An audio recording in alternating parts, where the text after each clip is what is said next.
बैठक में ये तय हुआ है कि हरिद्वार में जो है लॉ एंड ऑर्डर की स्थिति बहुत ख़राब है।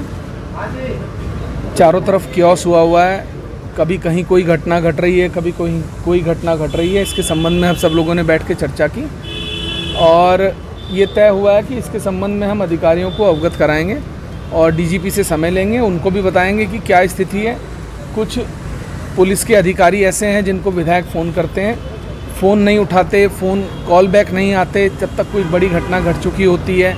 ये अवमानना का भी मामला है, इसके संबंध में भी उनको बता दिया जाएगा और जल्द ही अगली क्या रणनीति है इससे भी आपको अवगत करा देंगे। सरकार को घेरने की कोशिश होगी, ज़रूरत पड़ेगी तो सरकार को भी घेरेंगे।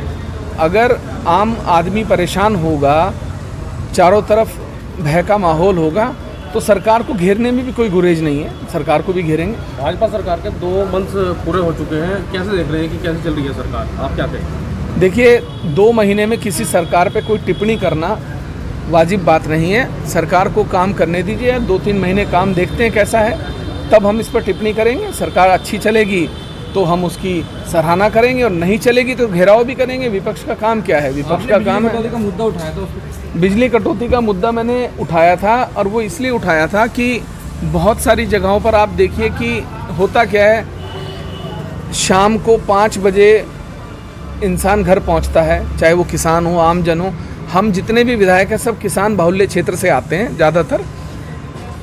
शाम को घर पहुंचता है, लाइट नहीं रहती, कब कहाँ रोस्टिंग हो रही है पता नहीं है। रमज़ान का महीना चल रहा है, शाम को 6:45 बजे जनरली टाइम होता है, लाइट चली जाती है, पता नहीं लगता लाइट है नहीं है। और दूसरी बात, लोगों में ये इस तरीके का माहौल बनाया जा रहा है कि साहब विधायक जो हैं वो एक क्षेत्र की लाइट कटवा के दूसरे में दिलवा रहे हैं, गलत तरीके के मैसेज दिए जाते हैं। और रोस्टिंग भी करनी है तो आप जब सरकार के कामों की सराहना करने के लिए करोड़ों रुपए के विज्ञापन निकाल सकते हैं, तो आप रोस्टिंग के संबंध में क्षेत्रों को क्यों नहीं अवगत करा सकते कि भाई किस क्षेत्र में किस समय रोस्टिंग होगी? आदमी अपना उसी हिसाब से अपना डे प्लान बनाएगा। दिन रात बोर्ड के एग्ज़ाम चल रहे हैं, रमज़ान है, 36 चीज़ें हैं, लेकिन कोई सुनने गिनने वाला नहीं है। आप एससी को फ़ोन करो, उसके पास जवाब नहीं है, एमडी को फ़ोन करो, एमडी के पास जवाब नहीं है, ऊर्जा सचिव को फ़ोन करो, उसके पास जवाब नहीं है। तो भाई जवाबदेही किसी की तो सरकार तय करेगी। अगर सरकार किसी अधिकारियों की अपने जवाबदेही तय नहीं कर सकती तो फिर हम क्या करेंगे? हल्ला बोल होगा। देखिए, आज हम कांग्रेस के, बसपा के और निर्दलीय विधायक हम सब इकट्ठा हुए और यहाँ पर सेंटर में एक मीटिंग हुई है जिसमें प्रमुख मुद्दा यही है कि हरिद्वार जनपद में विशेष रूप से जिस तरह से कानून की व्यवस्था बिगड़ती जा रही है और पुलिस का रवैया संतोषजनक नहीं है, तो हम सब लोगों ने इस विषय में चर्चा की कि जिस तरह की घटनाएं हो रही हैं प्रदेश में, आप भी देख रहे हैं, विशेष रूप से हरिद्वार इस समय छाया हुआ है कि चुनाव के तत्काल बाद से मार्च से अब तक कई घटनाएं हो चुकी हैं। हरिद्वार में लालढांग में भी बहन अनुपमा रावत जी धरने पर बैठी थी, उसके बाद में उनकी बात को सुना गया। तो इस तरह से विधायकों की भी उपेक्षा हो रही है। तो ये जनता की बात को जब तक नहीं सुना जाएगा, पुलिस के द्वारा जब तक सबकी बात नहीं सुनी जाएगी। डाटा जलालपुर में मामला हुआ था, लोग आप पे आक्रोशित हैं कि आप जो भी पक्ष है जो उनके साथ दे रहे हैं, उसमें क्या करें? देखिए, ऐसा कुछ नहीं है, ना तो लोग आक्रोशित हैं, वो तो बाहर के कुछ लोग आए थे जो इस तरह की घटना को अंजाम दे करके गए हैं। मेरा ये कहना है कि इस तरह की घटना निंदनीय घटना है, मैं इसकी कड़े शब्दों में निंदा करती हूँ।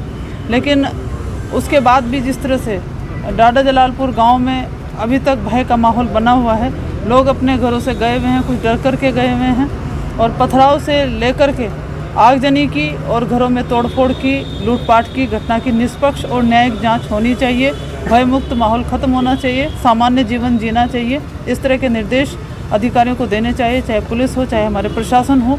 वो लोगों को आश्वस्त करे कि यहाँ पर जीवन सामान्य हो गया है और सब लोग आराम से अपना जीवन व्यतीत करें। बुलडोजर का मामला गरमाया हुआ आपकी क्षेत्र में, क्या कहें? मेरे यहाँ कोई बुलडोजर अब नहीं है। हमने महामहिम राज्यपाल जी को ज्ञापन दिया था, तत्काल बुलडोजर हटा दिया गया था। तो बुलडोजर जैसा कोई मामला नहीं है, उत्तराखंड सरकार के पास ना है और ना होना चाहिए। पहले बुलडोजर खरीद लें तब बताएं बुलडोजर। ये जनता निर्दलीय थे उमेश भाई और हम कांग्रेस के और बीएसपी के, हम 7 विधायक यहाँ पर इकट्ठे, क्योंकि हमारे ज़िले में बहुत आज क्राइम बढ़ता जा रहा है और आज कोई भी आदमी, हर आदमी मजबूर है। एक तरफ बिजली की मार, दूसरी तरफ क्राइम बढ़ता जा रहा है। तो हमने सबने आज यहाँ पर मीटिंग की और हम जल्दी डीजीपी से मिलेंगे और जो कानून व्यवस्था हमारे ज़रिए ख़राब हो रही है इसे हम ख़राब नहीं होने देंगे, क्योंकि हाँ जो जनता ने जो हमारा जिता कर भेजा, हमारा फ़र्ज़ बनता है कि हम उनकी कोई भी समस्या हो उसका शासन प्रशासन में अवगत कराएं और इसलिए यहाँ पर इकट्ठे हैं। कोई भी अगर हमारे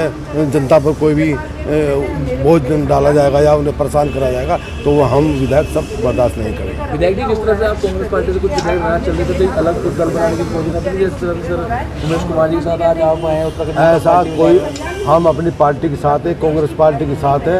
हाँ, हमारी विधायक जो हम विधायक यहाँ पर इकट्ठा है, हमारी विधायक की बिरादरी एक, हम सब एक है, चाहे कोई सी पार्टी का हो, ठीक है नहीं, इसमें हमारे यहाँ कोई नाराज नहीं है, हम सब कांग्रेस विधायक हैं। देखिए 10 तारीख से जब से रिजल्ट आया हम देख रहे हैं बीजेपी के पक्ष में आया है, उसकी खुशी मनाने की जगह, जनता के लिए कुछ काम करने की जगह हम देख रहे हैं जहां कांग्रेस के विधायक हैं वहां पर जानबूझ के जो है लोगों का, आमजन का और कांग्रेस के जो समर्थक हैं उनका, वर्कर्स का उत्पीड़न किया जा रहा है। हम लोग जब बात रख रहे हैं पुलिस आला अधिकारियों के सामने तो वो हमको सिर्फ आश्वासन देके एक तरीके से मैं कहूँ टरका रहे हैं। मैं ये नहीं कहती कि पूरा अमला जो है, प्रशासन जो है विरोध में काम कर रहा है, लेकिन ज़्यादातर लोग जो हैं ऐसा लग रहा है जैसे कि कन्नी काट रहे हैं, बिल्कुल इग्नोर किया जा रहा है। ये इस तरीके से नहीं चलेगा। लॉ एंड ऑर्डर अगर मेंटेन नहीं रहेगा प्रदेश में, उत्तराखंड जैसे राज्य में जो शांति प्रिय राज्य के रूप में जाना जाता है, अगर वहाँ लॉ एंड ऑर्डर बिगड़ रहा है, शांति सौहार्द खतरे में दिख रहा है साफ, तो कैसे होगा? लोगों को यहाँ सरकार बनती है रोजगार के लिए, सरकार बनती है विकास के लिए, उससे ध्यान भटकाने के लिए मैं स्पष्ट कह रही हूँ आज आप लोगों के माध्यम से, जनता का ध्यान भटकाने के लिए इस तरीके का माहौल क्रिएट किया जा रहा है जो कि बहुत गलत है।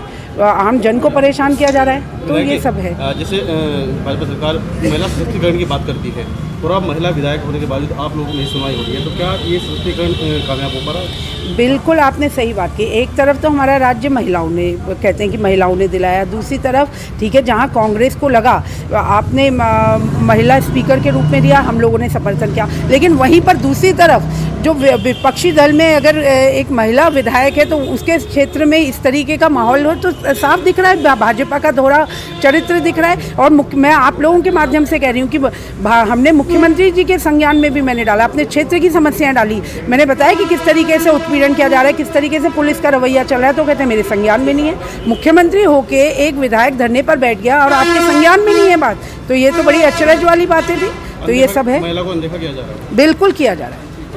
आज हम लोग कांग्रेस के विधायक और बसपा के विधायक महोदय और माननीय निर्दलीय विधायक उमेश जी, हम लोगों ने एक संयुक्त बैठक की और जो जिले की और प्रदेश की लॉ एंड ऑर्डर की स्थिति जो ख़राब है उस पर हम लोगों ने चिंता व्यक्त की और एक निर्णय लिया कि इन सब अव्यवस्थाओं का हम जो संबंधित उच्च अधिकारी हैं उनसे मिलकर के इस विषय में बात करेंगे।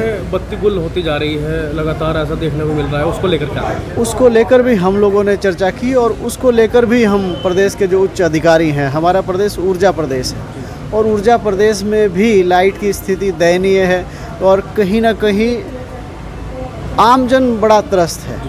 जी, देखा जाए तो जिस तरह से उत्तराखंड से अन्य राज्यों में भी बिजली जाती है और उत्तराखंड के अंदर ऐसा व्यवहार हो गया, लाइट को भगाया जा रहा है, बिजली गुल की जा रही है, तो क्या लगता है ये क्या कोई मनमानी तो नहीं चल रही? देखिए मैं कह रहा हूँ कि बिजली की परेशानी बहुत बड़ी परेशानी है और इस परेशानी से आप देखेंगे कि आमजन बड़ा त्रस्त है। जब हम लोग भी देर रात घर पहुँचते हैं, लाइट बिजली नहीं होती है, तो हम लोगों को भी अच्छा महसूस नहीं होता और जो बेचारे मजदूर लोग, फैक्ट्री से अन्य किसान लोग जब घर पे जाते हैं वो चाहते हैं कि मैं सुकून की नींद सोऊं। कोई बड़ा खेला तो नहीं होने जा रहा हरिद्वार जिले से? देखिए जनहित के निर्णयों में अगर हमें हल्ला बोल या बड़ा खेल जो भी आप इसे समझें, अगर जनहित में हमें करना पड़ेगा तो हम सब करेंगे। आज ये जो बैठक हुई है ये हमारे 7 विधायक थे, 8वें किसी काम से बाहर थे और सबने एक मन बना लिया है कि ये भय और भ्रष्टाचार जो ये मचाया जा रहा है, जिले का जो ये एक सिस्टम था प्यार मोहब्बत वाला, वो बिगाड़ा जा रहा है, वो चलेगा नहीं। सरकार को अपना स्टैंड क्लियर करना होगा कि वो चाहती क्या है और ये जो कार्यकर्ता हैं जो उल जुलूल बयान दे रहे हैं, उल्ट पटांग हरकत कर रहे हैं कि उनसे करवाना क्या चाह रही है।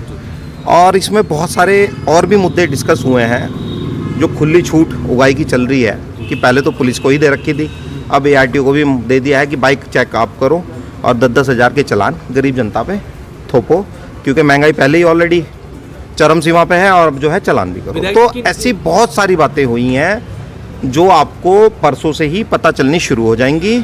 हम माइंड मेकअप कर चुके हैं, हम क्लियर हो चुके हैं कि अब हम जनता के साथ, उनके चुने हुए जनप्रतिनिधि हैं, हम जनता के साथ ये जो धोखा होने नहीं देंगे। जो ये धोखा इन्होंने डबल इंजन सरकार कह के पहले भी दिया था और इस बार फिर इन्होंने इस तरह की एक्टिविटी की है, तो कहीं ना कहीं हम माइंड मेकअप कर चुके हैं अपना कि अब आमना सामना करने के लिए हम बाध्य हैं, मजबूर हैं। विधायक जी, किसके नेतृत्व में हरिद्वार जिले के जो विधायक लड़ रहे हैं, विपक्ष से 2 विधायक लड़ाई लड़ रहे हैं, किसके नेतृत्व में लड़ी जाएगी? नेतृत्व सामूहिक है, सामूहिक रूप से सामूहिक नेतृत्व है, वो अलग बात है। अब बाइट पहले किसी की ले ले, चाहे लास्ट में किसी की ले, पर सामूहिक नेतृत्व है। मातृशक्ति सबसे आगे रहेंगी हमारी दोनों, हम इनके पीछे रहेंगे। मातृशक्ति का नाम लिया है, मातृशक्ति हमारी सबसे पहले होती है। देखिए, मेरा धर्म हिंदू धर्म है, वहाँ पे मातृशक्ति को पहले आगे लेके लिया जाता है। अब जय श्री राम जरूर हो गया, पर वो पहले सिया राम ही था, जो हम आज भी बोलते हैं, जय सिया राम। ठीक है जी, धन्यवाद।